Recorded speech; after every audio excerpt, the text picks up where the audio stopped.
शायर मशरिक मुफक्किर पाकिस्तान अल्लामा डॉक्टर मोहम्मद इकबाल रहमतुल्लाह अलैह का 148वां यौम पैदाइश आज भरपूर अकीदत और एहतराम के साथ मनाया जा रहा है। मुल्क भर में अवाम शायर मशरिक को खिराज अकीदत पेश कर रहे हैं। यौम इकबाल की मरकजी तकरीब लाहौर में मज़ार इकबाल पर हुई। गार्ड्स की तब्दीली की तकरीब के मेहमान खुसूसी पाक बहरिया के commander central Punjab rear admiral Suhail Azmi थे। रियर एडमिरल सुहेल अज़मी ने मज़ार इकबाल पर फूल रखे, फातिहा ख्वानी की। पाक बहरिया के चाको चौबंद दस्ते ने मज़ार इकबाल पर एजाजी गार्ड्स के फराइज संभाले। पंजाब रेंजर्स का दस्ता फराइज से सुबुकदोश हुआ। इकबाल फरमाते हैं, उकाबी रूह जब बेदार होती है जवानों में, नजर आती है उनको अपनी मंजिल आसमानों में। मोहब्बत मुझे उन जवानों से है, सितारों पे जो डालते हैं कमर।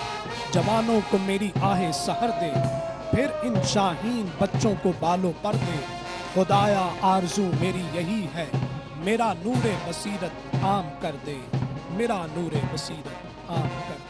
General officer commanding major general Atif Bashir ने भी मज़ार इकबाल पर हाजिरी दी, फातिहा ख्वानी की और मेहमानों की किताब में तासुरात दर्ज किए। शायर मशरिक के यौम विलादत पर मुल्क भर में मुख्तलिफ तकारीब मुनक्किद की जा रही हैं। सदर मुमलिकत आसिफ अली जरदारी, वजीर आजम शहबाज शरीफ और दीगर ने अपने पैगामात में अल्लामा इकबाल को भरपूर खराज अकीदत पेश किया। सदर मुमलिकत आसिफ जरदारी ने कहा कि शायर मशरिक ने बर्रे सगीर के मुसलमानों में आज़ादी का शऊर बेदार किया। अल्लामा इकबाल का पैगाम आज भी रहनुमाई का सरचश्मा है। वजीर आजम शहबाज शरीफ ने अपने पैगाम में कहा, अल्लामा इकबाल ने अलहदा वतन का ख्वाब रोशन किया। खुद इन्हिसारी, खुद आगाही और इत्तेहाद अल्लामा इकबाल की तालीमात हैं। वफाकी वजीर दाखिला मोहसिन नकवी ने कहा कि पाकिस्तान अल्लामा इकबाल के ख्वाबों की ताबीर है। वजीर आला पंजाब मरियम नवाज ने कहा कि अल्लामा इकबाल सिर्फ शायर नहीं बल्कि नासेह भी थे। गवर्नर साहिबान, वज़राए आला और दीगर शख्सियात ने भी अल्लामा इकबाल को भरपूर खराज अकीदत पेश किया।